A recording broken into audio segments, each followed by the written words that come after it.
Okay, just a really good win by our guys. I thought we obviously we shot it well. These guys played great. I thought we showed pretty good poise. We actually didn't get off to a great start in the game, but I liked the way we were playing. Even though we missed some shots early, we got down. Maybe it was 7-0. I told our guys I liked our rhythm. I liked what we were doing. Let's just stick with it. I thought we hung in there defensively and did about as good a job as you can do on Robinson and Bowman. They're just playing terrific basketball. Jimmy's done an unbelievable job with their team. They're in a really good position with how they're doing things, and you could just tell the confidence that they were playing with today that they were going to come back on us and make a fight. But I thought our guys did a lot of good things down the stretch, handling some press. They mixed up some zones against us, 1-3-1 and 3-2. We did a good job of executing against a lot of different defenses, and then we made our free throws down the stretch. Okay, questions, raise your hand. Let's get the handheld mic to you. First question to our right. Bobby Manning, CLNS Media. Brad, you guys scored 90 today, but against Virginia, who you're on to next, 36. What's different about their defense? What's the average of that? We'll take the average tomorrow.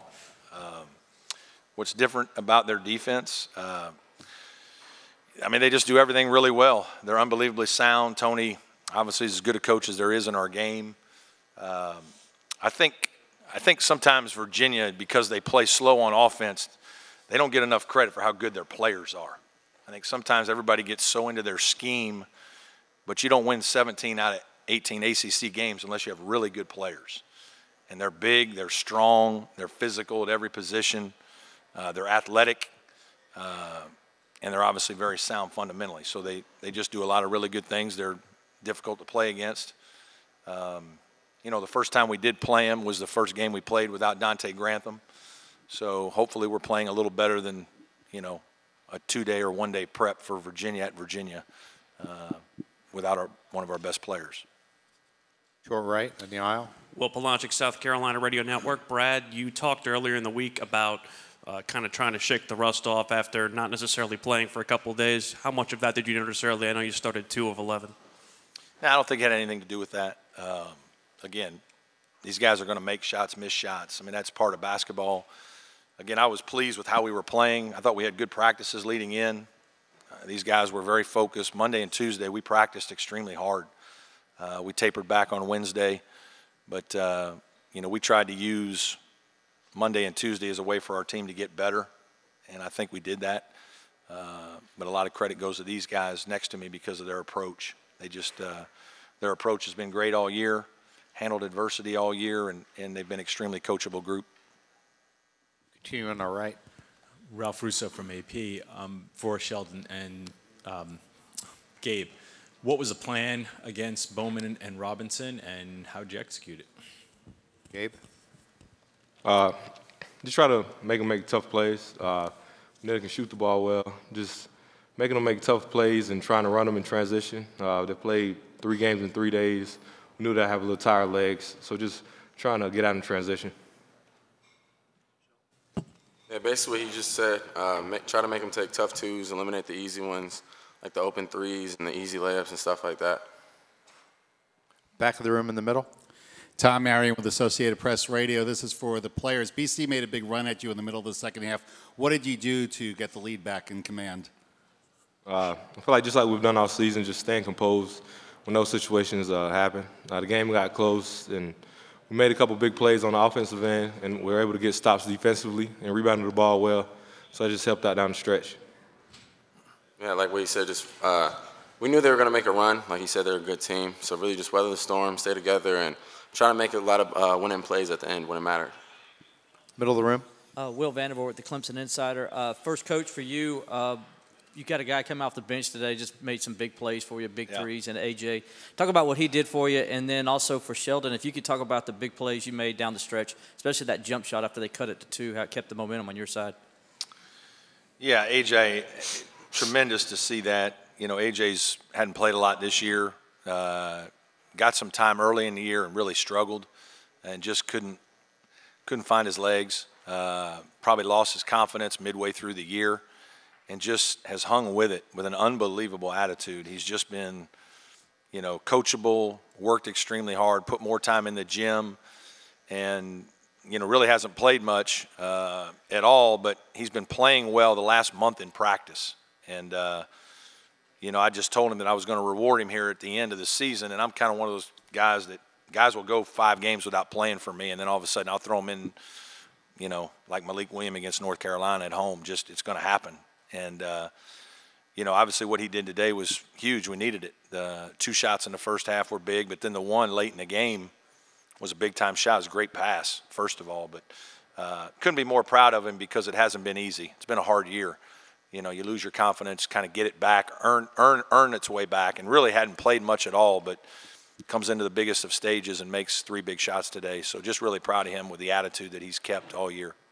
Second row. Brett Friedlander, Boston Herald. For both of the 2 players, y'all mentioned down here, y'all mentioned that BC was playing its 3rd game in 3 days. How conscious were you of trying to wear them down, and how surprised were you that they had enough gas left in the tank to make that run late?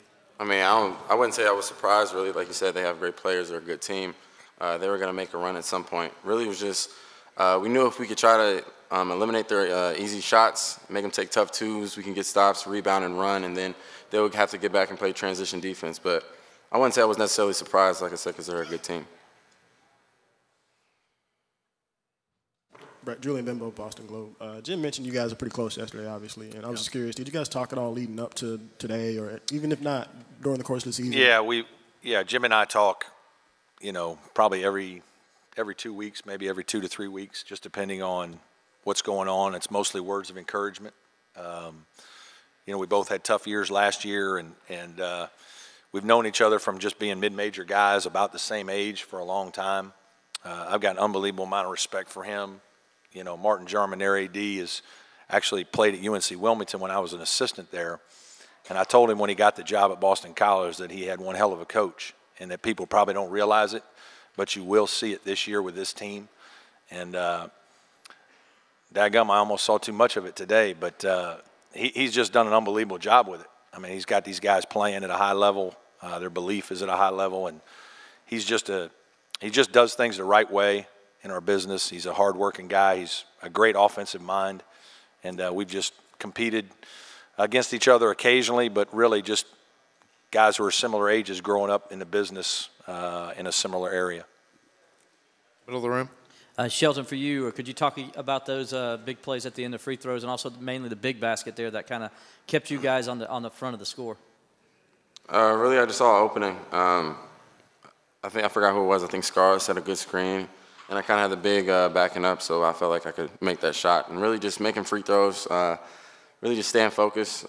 We shoot free throws all the time in practice, so just sticking to the same routine, I was confident that I was going to be able to knock them down. To our right. Gabe, you kind of went through a little bit of a shooting lull here near the end of the season. You kind of picked it back up senior day and obviously today. What were you doing during that time to try and get yourself out of the funk? Gabe, if you don't make 5, it's a shooting lull. You understand that? Like it's right. Tough. Nothing different. Just staying confident, shooting the ball. Nothing changed. I just got hot there in the middle of the season. Like you said, just making 5 a game. So I made 3 today, and I guess it's shooting low, but just staying confident. I said today you were at least good. He made 5 2-point baskets, which I'm proud of. Coach Brownell, Yes. Doug Dowdy from the Roanoke Times. Tony Bennett said earlier this year in one of his radio shows that you're a guy that he roots for. So do you think he'll be rooting for you tomorrow? Yeah. Tony Bennett's not a very nice guy. Like he's got like 9 Coach of the Year awards, and he won't let me have one. No, I don't think he'll be rooting real hard for me. Just another Midwest guy that I respect. Didn't know Tony very well until I got to Clemson, but philosophically we have some similarities. He does things better than I do, considerably, but just have always respected his father first. Growing up in the Midwest, you know about Dick Bennett. My father was a high school coach.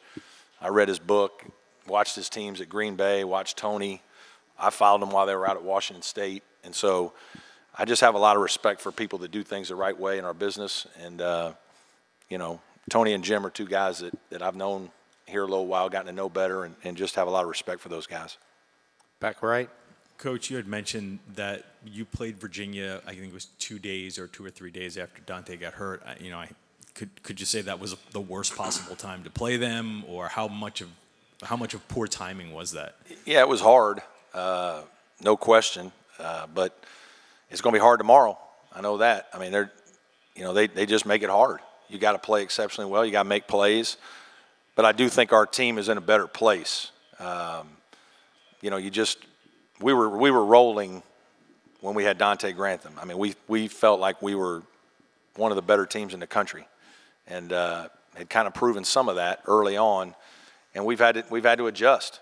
Specifically, these two guys and Marquise, they've had to adjust. And there's been a lot more responsibility in terms of scoring and different things fall on their shoulders. And we had to tweak some things in our offense just to try to take advantage of other situations where we were using Dante in our offense. And we've gotten better at that. We've gotten a couple guys like Amir's better now than he was then. David Scarr is a guy that's continued to get minutes and gotten better. Obviously, a guy like A.J. Oliver played well today. But still, Shelton Mitchell, Marquise Reed, Gabe DeVoe for us, those guys are the guys that have really led this team now that Dante's been out. Anyone else? Okay, thanks, guys. We'll see you tomorrow. Thank you all.